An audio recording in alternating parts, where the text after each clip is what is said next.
I read an entire paragraph from the book when I was presenting for medicine grand rounds, in which you talk about the Stockholm syndrome of the soul. And I'm going to pivot a little bit and ask you, because the way you view perfectionism is very different from the masses, from the other books that I've read. You're not gaslighting us with individualistic self-care that needs to occur in some hypothetical vacuum. You call perfectionism a societal problem rather than a purely individualistic trait. Can you explain a little bit more why? I think one of the things that is really important if we're talking about perfectionism and we're going to be serious about how we solve the problem, if we agree that there is a problem, then we need to get past the very individualistic way of thinking about the problem, because what we're seeing in the data is perfectionism rise in the aggregate. And that doesn't point to a problem with individuals, that points to a problem at a societal level. Something is going on at a societal level that's creating perfectionistic tendencies to go upwards. And so I couldn't really write a book in good conscience that creates perfectionism and the solution to perfectionism as another self-perfecting labor. That feels jarring to me, and it feels wrong.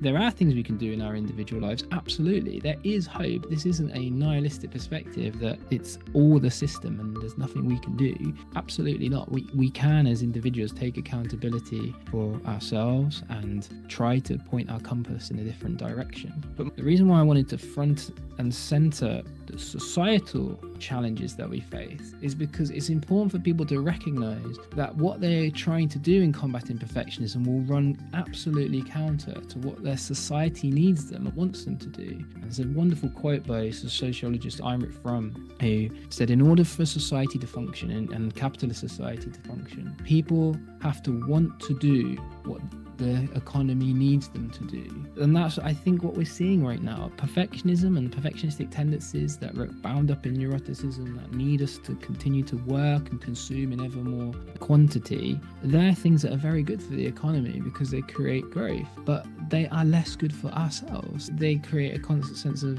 dissatisfaction with our existing life circumstances. They punch holes in our sense of self-esteem just so that they can be filled with material solutions. And that creates a lot of neuroticism. Social media has come along and just completely blown the whole thing out of proportion, and now we can't escape a sense that there is something more, that there is something better, that we should think and feel and behave differently or in certain ways that are socially conditioned around material solutions. So I couldn't write this book in good conscience and not mention those factors, because I think they're so important as building awareness of what's happening, why we think and feel like this. And I think that in and of itself is very rehabilitating, because if we understand the root of these neuroses, or certainly the root of some of these neuroses, then we're in a much better place to take them on in full awareness. Whereas if we're not aware that this is happening to us and that we live in the best society of all possible societies and that it must be me who's got the problem and not the world around me that's creating these tendencies, then we can feel more distressed, not less, when it turns out that after all of this work that we put in on ourselves, we still live inside a society and culture